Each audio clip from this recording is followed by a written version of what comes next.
नमस्कार. आज आपण शिकणार आहोत मानवातील रक्तवाहिन्या.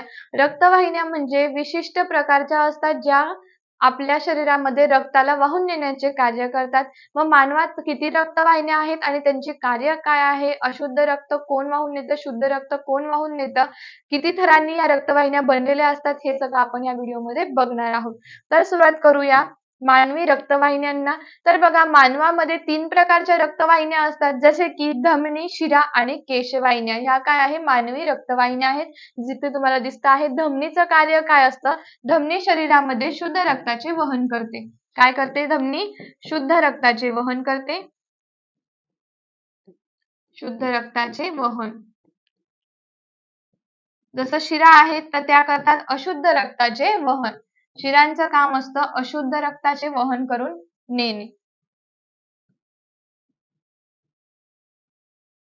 अशुद्ध रक्ताचे वहन करणे. ओके. आणि केशवाहिन्यांचं काम काय असतं? तर केशवाहिन्या ज्या आहेत त्या धमन्यांच्या ब्रांचेस पडल्यानंतर तयार झालेल्या केशवाहिन्या असतात. म्हणजे धमनी आहे, धमनीच्या फांद्या झाल्या, त्याच्यानंतर पडल्या केशवाहिन्या. मग केशवाहिन्यांना आपण शिरिका आणि धमनी यांना जोडणारा दुवा सुद्धा म्हणतो. पण ह्यांच्यामध्ये सुद्धा काय असतं? तर शुद्धच रक्त असतं जोपर्यंत त्या कुठल्या ऑर्गनला रक्त पोहोचवत नाही तोपर्यंत. म्हणजे काय? मग याचं कार्य काय आहे हे आता आपण बघणार आहोत. ठीक आहे. तर रक्तवाहिन्या किती प्रकारच्या आहे आपल्यामध्ये? धमनी, शिरा आणि केशवाहिन्या. ठीक आहे. तर बघा धमनी जिला आपण रोहिणी म्हणतो, आर्टरी म्हणतो. ओके. आता ज्या रक्तवाहिन्या हृदयापासून दूर शरीराकडे जातात त्यांना धमनी म्हणतात. काय सांगितलं की ज्या रक्तवाहिन्या आहेत त्या हृदयाकडून दूर शरीराकडे जातात. म्हणजे यांचं कार्य आपल्याला इकडेच समजतं की हृदयामधून रक्त घेऊन शरीराकडे जात आहे. त्यांना आपण काय म्हणतो? धमनी म्हणतो. परंतु फुफ्फुस धमनी म्हणजे पल्मनरी आर्टरी ही अशुद्ध रक्ताचे वहन करते. हा एक अपवाद आहे. शरीरामध्ये ज्या सगळ्या धमन्या आहेत त्या कोणत्या रक्ताचं वहन करत असतात? तर शुद्ध रक्ताचं वहन करतात. मग ही एक अशीच का आहे की जी पल्मनरी आर्टरी ही कोणाचं वहन करते आहे? अशुद्ध रक्ताचं वहन करते. मग याच्या मागचं कारण काय आहे? तसंच आपण बघूया शिरिका. तर तुम्हाला सर्वांना माहिती आहे की शिरा जे आहे ते अशुद्ध रक्ताचे वहन करतात. पण यामध्ये सुद्धा एक पॉइंट म्हणजे एक अपवाद असाच आहे की बघा फुफ्फुस धमनी, फुफ्फुस दिगा म्हणजे शिरा, पल्मनरी व्हेन ज्यामध्ये शुद्ध रक्त असते. आता मग हे का? हे आपल्याला जाणून घ्यायचं आहे. बघा हृदयामध्ये जे रक्त जात आहे ते शिरिका घेऊन जात असते शरीराकडनं. मग हृदयाचे 4 चेंबर असतात. तर त्या 4 चेंबर पैकी उजव्या साईडला आणि डाव्या साईडला उजवे चेंबर, डावे चेंबर. तर जेव्हा शिरा तिथे घेऊन जातात रक्त तेव्हा ते रक्त कसं असतं? अशुद्ध असतं. मग त्या अशुद्ध रक्ताला कुठे घेऊन जावं लागतं? फुफ्फुसांकडे घेऊन जावं लागतं. कशासाठी? तर शुद्धीकरणासाठी. मग हृदयामधून रक्त परत बाहेर जातं तर त्या कोणत्या धमनीद्वारे जातं? फुफ्फुस धमनीद्वारे जातं. आणि शिरिकेने कोणतं रक्त पाठवलेलं आहे हृदयामध्ये? अशुद्ध रक्त पाठवलेलं आहे. मग फुफ्फुस धमनी काय करणार आहे? त्याच अशुद्ध रक्ताला शुद्धीकरणासाठी नेणार. म्हणून तीच एक अशी धमनी आहे शरीरामध्ये की जिच्यामध्ये अशुद्ध रक्त असतं. कारण का? कारण ती कुठे नेत असते रक्ताला? फुफ्फुसांकडे नेत असते. कशासाठी? तर प्युरिफिकेशनसाठी, शुद्धतेसाठी. जो कार्बन डायऑक्साइड आहे रक्तातला तो बाहेर जावा आणि ऑक्सिजन रक्तात यावा म्हणून. आणि त्याच्यानंतर जेव्हा फुफ्फुसाकडनं वायुकोशातून वायूची देवाणघेवाण होते आणि रक्त आपलं शुद्ध होतं, रक्तामध्ये ऑक्सिजन येतं आणि कार्बन डायऑक्साइड रिमूव्ह होतो, तेव्हा काय होतं? शिरिका म्हणजे ज्याला आपण काय म्हणतो? फुफ्फुस शिरा म्हणतो किंवा पल्मनरी वेन म्हणतो. ती काय करते? हृदयाकडे परत ते रक्त घेऊन येते. म्हणजे शरीरामधली एकमेव अशी शिरिका आहे, शिरा आहे जी अशुद्ध नाही पण शुद्ध रक्ताचे वहन फुफ्फुसांकडनं हृदयाकडे करून येते. हा यांच्यामधला अपवाद आहे. का हे होतं? ओके. आता आपण बघणार आहोत पुढची केशवाहिनी. ठीक आहे. ही काय आहे? पुढची केशवाहिनी आहे म्हणजेच तिसरी रक्तवाहिनी. मग केशवाहिनी काय आहे हे समजून घेऊ. ओके.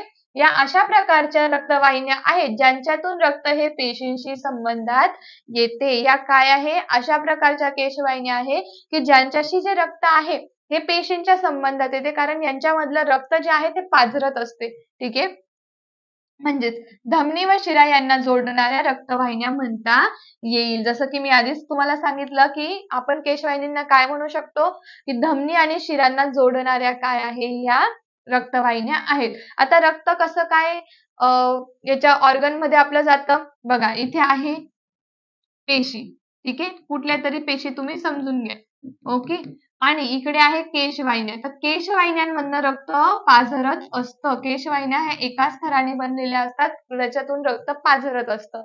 मग तेव्हा त्या काय करतात, या पेशींना रक्त देतात आणि पुढे जातात. तेव्हा या पेशींकडनं कोणतं रक्त परत मिळतं यांना, ज्याच्यामध्ये काय असतो, कार्बन डायऑक्साइड असतो, म्हणजे काय, CO2 असतो. पण जेव्हा त्या येतात, इकडे काय आहे, ही धमनी आहे, ठीक आहे, केशवाहिनी आहे, म्हणजे हिच्यात शुद्ध रक्त होतं. पण तिने कोणाला रक्त दिलं, पेशींना दिलं, तिथल्या अवयवांना दिलं. त्या अवयवांनी त्या रक्तात त्याचा काय केला, उपयोग करून घेतला. ज्या रक्तामध्ये होतो ऑक्सिजन, आणि पेशींनी त्याचा उपयोग कशासाठी केला, तर एनर्जीसाठी. ठीक आहे. तिथे केमिकल रिएक्शन म्हणजे ज्या अभिक्रिया चालू आहे शरीरामध्ये, त्याच्यासाठी ऑक्सिजनची गरज पडते. मग ह्या पेशींनी तो ऑक्सिजन वापरला आणि नंतर ते रक्त काय केलं, त्या रक्तात CO2 होता आणि ते रक्त कुठे गेलं, परत ह्याच वाहिनीमध्ये गेलं. पण जेव्हा रक्तामधून CO2 या वाहिनीत जातो, तेव्हा ही रक्तवाहिनी काय असते, शिरीका असते. काय असते ती रक्तवाहिनी, शिरीका असते. कारण तिच्यामध्ये कोणतं रक्त आहे, मग आता डिऑक्सिजनेटेड रक्त आहे, म्हणून ही रक्तवाहिनी कोणती झाली, शिरीका. ठीक आहे. मग अशा पद्धतीने ह्या कॅपिलरीज मधून, केशवाहिनीपासूनच काय होतं, रक्त पेशींशी संबंधात येतं आणि पेशींना ऑक्सिजनेटेड रक्त मिळतं. ओके. आता आपण त्याची वैशिष्ट्ये बघून घेऊया. बघा, केशवाहिन्यांची प्रमुख वैशिष्ट्ये काय आहे. भित्तिका एका थराने बनलेली असते, हे त्याचं प्रमुख वैशिष्ट्य आहे. जसं की मी तुम्हाला आता सांगितलं, पेपरला पण हे विचारलं जातं की तुम्हाला थर विचारले जातात, की धमनी किती थरांनी बनली, केशवाहिनी किती थरांनी बनली, किंवा यांपैकी एका थराने बनलेली रक्तवाहिनी कोणती, असं पण विचारलं जाईल. तिघं तुम्हाला दिली जातील, शिरा पण, धमनी पण, केशवाहिनी पण. मग याच्यापैकी एका थराने बनलेली कोण, तर कोण, केशवाहिनी. ठीक आहे.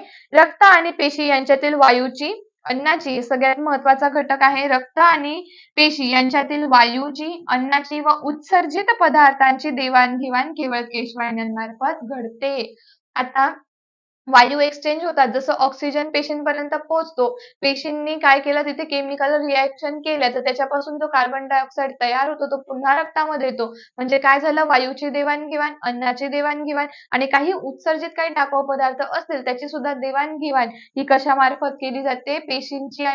बघा, रक्त आणि पेशी यांच्यातील वायूची, अन्नाची देवाणघेवाण कोणामार्फत केली जाते, तर केशवाहिन्यांमार्फतच केली जाते. ह्या केशवाहिनींची वैशिष्ट्ये आहे, ही लक्षात ठेवायची आहे. आता आपण बघू धमनीची प्रमुख वैशिष्ट्ये आणि शिरांची प्रमुख वैशिष्ट्ये. तर बघा, धमनींची प्रमुख वैशिष्ट्यांमध्ये धमन्या शिरांपेक्षा खोलवर पसरलेल्या असतात, म्हणजे डीपली सिच्युएटेड इन बॉडी. काय असतात, ज्या धमन्या असतात त्या शिरांपेक्षा कशा असतात, खोल असतात, ज्या एकदम आतमध्ये असतात शरीराच्या, ज्या बाहेर बाहेर दिसत आपल्याला नाही.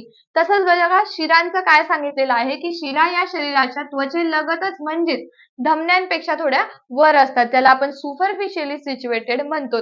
जर तुम्हाला ज्या रक्तवाहिन्या आपल्या शरीरामध्ये दिसतात त्या कोणत्या असतात, त्या शिरीका असतात. ठीक आहे. जसं तुम्हाला दिसतात, हिरवं हिरवं दिसत असतं, तुम्ही बोलतात आमचं रक्त आहे, तर ह्या शिरीका आहे. याच्यामध्ये असतं ऑक्सिजनेटेड का, नाही, तर डिऑक्सिजनेटेड रक्त ह्याच्यामध्ये असतं. ओके. आता धमन्यांना झडपा म्हणजे वॉल नसतात. झडपा म्हणजे जसं की अशा पद्धतीच्या वॉल त्याच्यामध्ये नसतात, कारण यांचा जो फ्लो आहे, जे प्रेशर आहे ते खूप जास्त असतं, म्हणून यांना काय नसतात, झडपा नसतात. शिरा या कमी दाब व गुरुत्वाच्या विरुद्ध दिशेने रक्ताचे वहन करतात, म्हणून त्यांना झडपा म्हणजे वॉल असतात. शिरा कशा आहेत, गुरुत्वाच्या विरुद्ध दिशेने वरच्या साईडले काय करत असतात, हृदयाकडे त्यांना यायचंय, पूर्ण अवयवांकडनं रक्त घेऊन यायचंय, म्हणजे काय, पायाकडनं डोक्याकडे, हृदयाकडे येताना त्यांना वर यायचंय. ठीक आहे. गुरुत्वाच्या उलट्या साईडने यायचं. मग त्या रक्ताचा बॅकफ्लो होऊ नये, रक्त परत खाली जाऊ नये गुरुत्वाच्या दिशेने, म्हणून त्यांच्यामध्ये झडपा असतात.